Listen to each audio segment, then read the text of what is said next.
السلام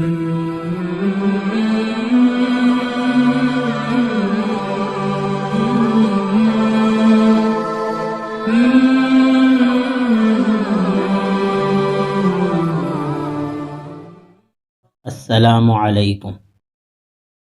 آج کی جو حدیث ہے وہ غیبت کے متعلق ہے۔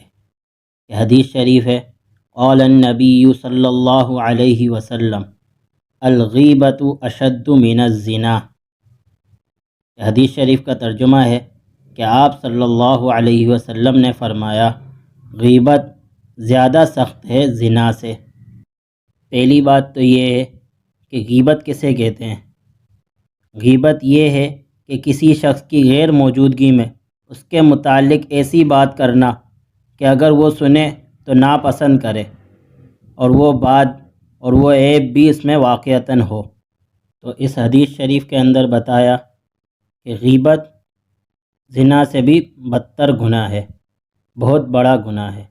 پوری حدیث شریف اس طرح ہے کہ جب نبی اکرم صلی اللہ علیہ وسلم نے فرمایا کہ غیبت زیادہ سخت ہے زنا سے، تو صحابہ کرام رضی اللہ عنہم اجمعین نے عرض کیا کہ یا رسول اللہ، کیسے غیبت زنا سے زیادہ سخت ہے؟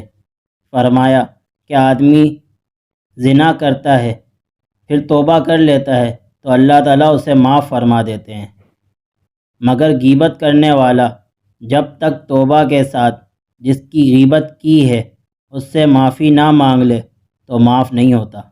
غیبت کرنا مردار مسلمان بھائی کا گوشت کھانا ہے جو کہ حرام ہے۔